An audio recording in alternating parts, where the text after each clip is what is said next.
the amount of fire. It was a big ball of fire that just went up. And I looked around at people. We were all horrified. I'm stuttering because I'm in such shock. I've never seen anything like it. It's just horrible.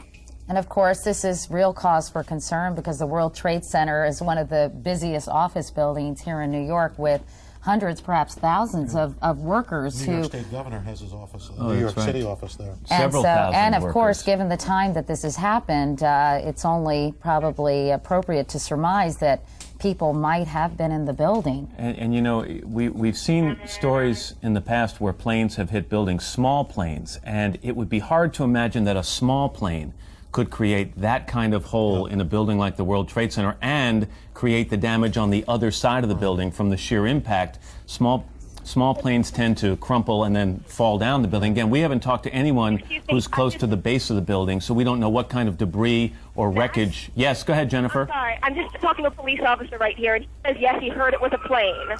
Does he have any information about what kind of plane it was, or can he tell us any more details? May I? I'm going to put you on hold for one moment, okay?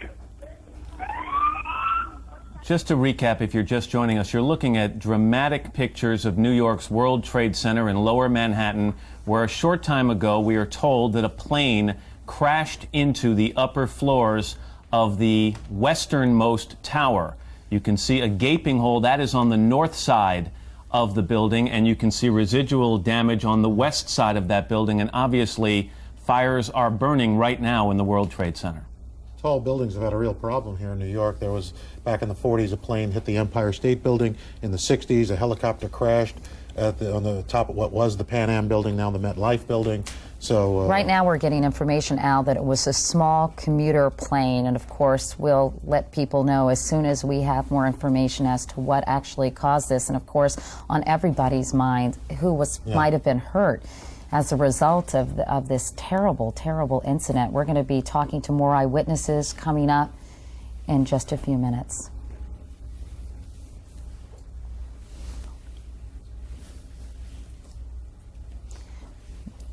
We are back at 9 o'clock Eastern time on this Tuesday morning, and we're back with dramatic pictures of an accident that has happened just a short time ago. You're looking at the World Trade Center in Lower Manhattan, where just a few minutes ago we're told that a plane, some reports are that it was a small commuter plane, crashed into the upper floors of one of the Twin Towers. You can see fire and flames or smoke billowing from that tower. There is a gaping hole on the north side of the building. That's the side you're seeing to the left-hand side of your screen right now, and other damage to the west side of that building, which is to the right side of your screen. This, of course, happened just before the morning commute, before people were heading into their offices, and while I'm sure some people were already at work, immediately there's speculation or cause for concern. This is the World Trade Center that was the center of a terrorist bombing some years ago. So the questions have to be asked, was this purely an accident, or could this have been an intentional act? But either way, extensive damage has been done to this building. It also looks like there's smoke coming out of the east side of the building. In that shot we just saw, looks like white smoke billowing out the side of the east side of the building. Obviously, horrified commuters were absolutely devastated when they heard this explosion. We talked with somebody a moment ago about that, Jennifer Oberstein, and also another eyewitness, Elliot Walker, who is actually a producer here on the Today Show. Elliot, can you hear me? Yes, hi, Katie. Hi, Elliot. Tell me where you are and what you saw. Well, I live in this area. I've returned to my apartment, but I was walking down the sidewalk delivering my young daughter to school, and we heard a very loud sound, the kind of sound you hear when a plane is going fast past you, followed by an enormous crash and an immediate explosion. I don't think we could feel shock waves, but we sort of felt like we did. And we were in a position where we could see the Trade Center almost immediately between the other buildings. And an enormous fireball that must have been 300 feet across was visible immediately. A secondary explosion, I think, and then plumes of smoke. There must have been a 3-block cloud of white smoke. Now, from where I was on the street a moment ago, you can in fact see smoke leaving the building on 3 sides. It seems to be coming out on at least 4 or 5 floors. The air is filled with hundreds of thousands of pieces of paper that are just sort of floating like confetti. The area is swarmed with emergency vehicles and sirens. Have you obviously, we're very sensitive to this kind of thing in this neighborhood. Elliot, have you, of course, because of the incident that occurred in the early 1990s, have you seen any evidence, Elliot, of people being taken out of the building? You say that emergency vehicles.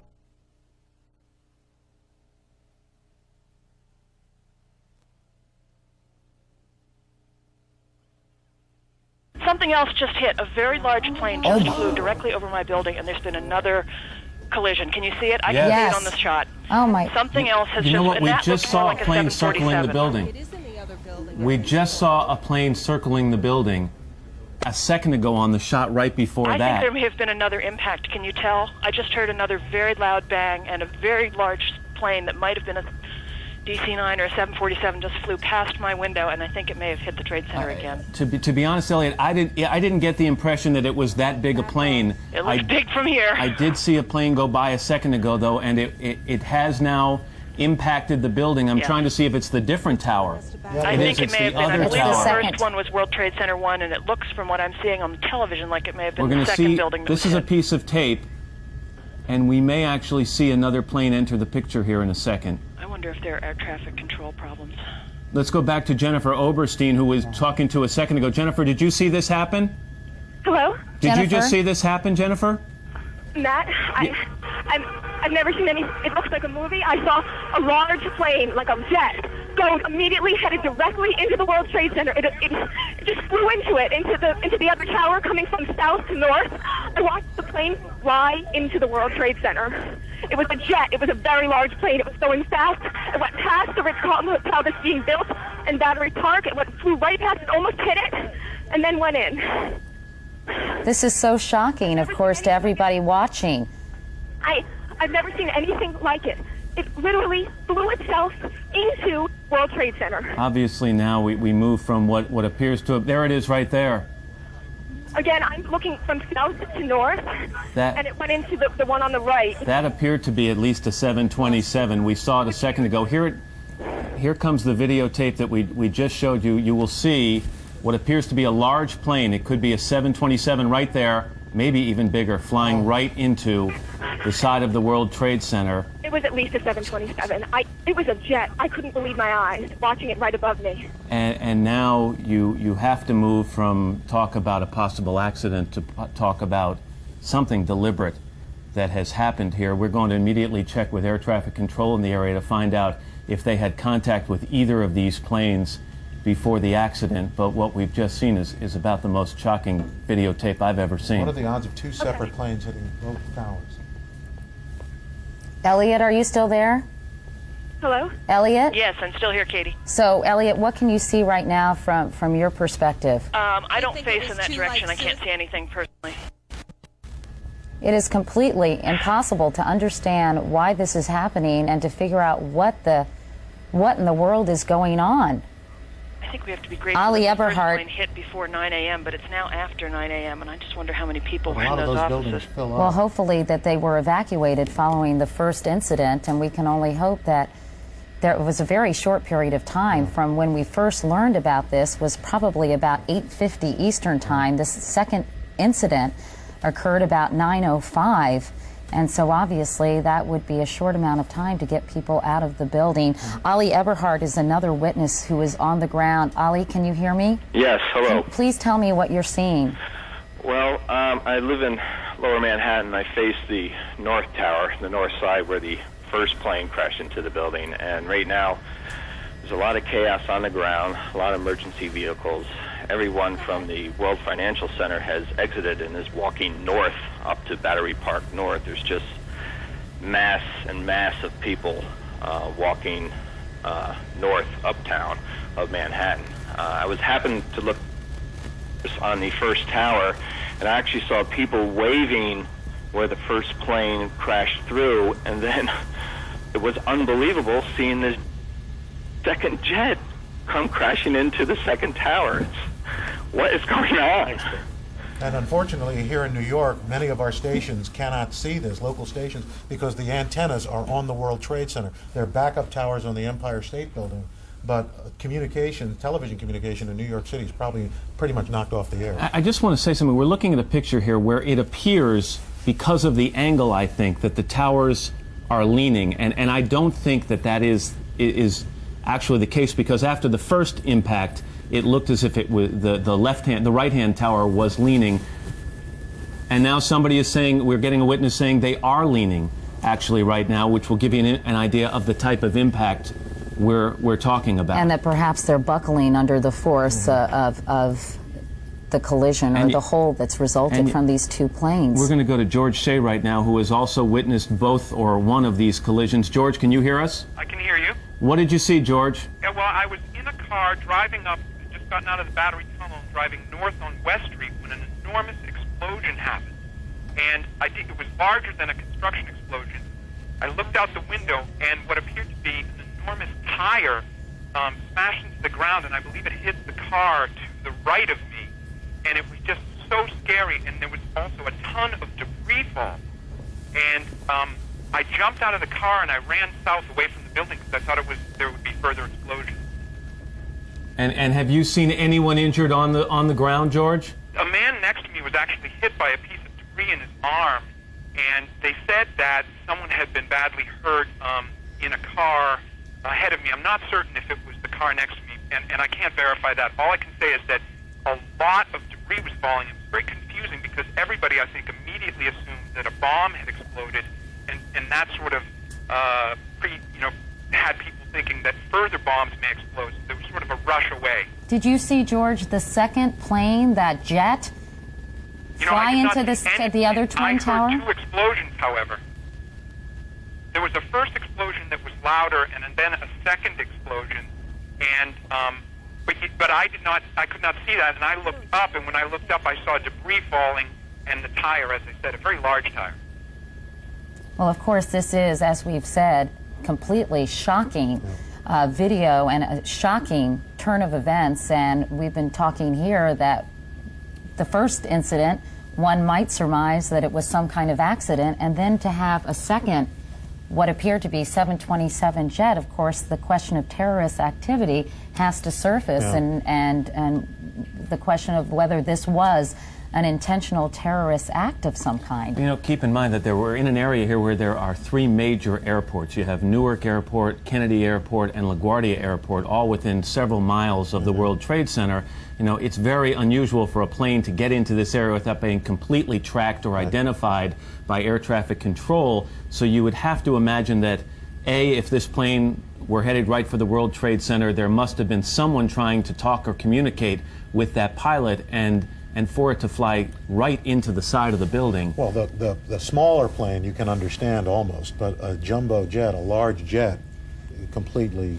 Let's re-rack that video, if we could, down in the control room where we actually saw the jet flying into the building, and which I was mistaken. Unbelievable. And Elliot Walker said it was a big plane. I was looking in the distance and saw a small plane, which might have been a helicopter, actually. To see this plane come into the picture, there it is. That is a big plane. And I mean, it's hard to imagine. It's a 737, we're now being told, and flying directly into the midsection of what would be the eastern tower of the World Trade Center. I'm wondering if Jennifer Oberstein is still on the phone. Do we still have Jennifer on the phone? She's actually not on the phone because she was near a police officer. At least we could have perhaps gotten more information from that officer. Needless to say, it's pandemonium, I am sure, down there, and we gathered that from even the eyewitness. That was what the United worker told us, that apparently that it was an American Airlines plane that had been hijacked from Boston to Los Angeles, but we're just getting initial reports of that. And again, we must tell you that we're trying to get as much information, but it is trickling in at a very slow pace. So all of this is unconfirmed, and of course speculation of a terrorist attack is unconfirmed, although that is what some Pentagon officials are saying. Let's go to President Bush right now. Unfortunately, we'll be going back to Washington after my remarks. Secretary Rod Page and Lieutenant Governor will take the podium and discuss education. I do want to thank the folks here at Booker Elementary School for their hospitality. Today we've had a national tragedy. Two airplanes have crashed into the World Trade Center in an apparent terrorist attack on our country. I have spoken to the Vice President, to the Governor of New York, to the Director of the FBI, and have ordered that the full resources of the federal government go to help the victims and their families, and to conduct a full-scale investigation to hunt down and to find those folks who committed this act. Terrorism against our nation will not stand. And now, if you join me in a moment of silence.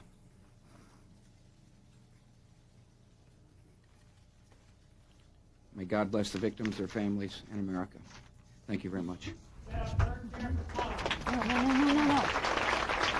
That, of course, was President Bush, who is in Florida, in Longboat Key. He was speaking at an elementary school. He had planned to be talking about literacy.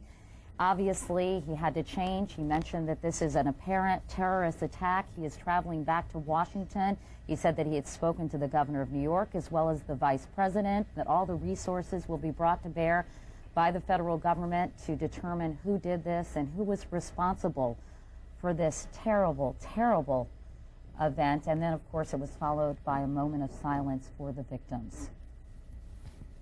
We're going to go to Andrea Mitchell now, who has more information on this tragedy. Andrea? Matt and Katie, I've spoken to a top U.S. official who says that early reports to our intelligence community and to other officials within the administration are that this was a hijacked American Airlines plane en route from Boston to Los Angeles. One of the two planes, they say, was apparently a hijacked American Airlines plane. They caution that early reports still need further confirmation, but this is at least what the U.S. government is being told by American Airlines officials, apparently. They are assuming and have obviously informed the president that this is a terror attack. And Andrea, we have no information as to in what term of the flight this plane was taken over, how much warning that air traffic controllers may have had that someone hostile was at the controls of this plane? Exactly right. They had no other information, just that at least one of the two planes was hijacked from Boston en route to Los Angeles, presumably after it had already been in the air and en route, because I was told en route to Los Angeles. So probably hijacked after it had taken off. As you know, those are very short flights. Those are usually 737s or 757s on that route. But this clearly, according to the U.S. government, is a terror attack, as you heard the president say. Now, one of the things, Matt and Katie, we should understand is that there was no specific threat that the U.S. government is aware of, no specific terror alert other than the worldwide caution that had been reissued in recent days because of the strife in the Middle East, because of concerns over terrorists. Of course, the best known is Osama bin Laden, but no alert coming from his organization. And as far as they know, as of this morning, as of this minute, he is in Afghanistan. But as we should mention, Andrea, it appears that this was a well-coordinated bombing or terrorist act because of the fact that two planes were used, both substantial in size, and the fact that they both hit the World Trade Center within 18 minutes of one another. Obviously, a lot of planning went into this attack. Let's go to NBC's Jim Mikulszewski at the Pentagon now. Mick, what can you tell us? Matt, to add to what Andrea Mitchell just said, senior military officials here at the Pentagon are saying they are getting information that the American Airlines Flight 11, after it left Boston apparently, was hijacked and was diverted, apparently the early information was being diverted to JFK for some reason. And then obviously nobody knows exactly who was at the controls of the plane, but it broke off its route from to Los Angeles and was headed toward JFK. That was the initial information that officials had received when obviously it did not go to JFK, but veered off and headed toward the World Trade Center. But again, no indication as to who may be responsible or who was at the controls of that plane when it rammed into the World Trade Center. Matt. Nick, thank you. We're going to be obviously talking with you throughout the morning, but right now we want to talk with Larry Johnson, a terrorism expert, in fact, the former deputy director of the State Department. All of us, we want to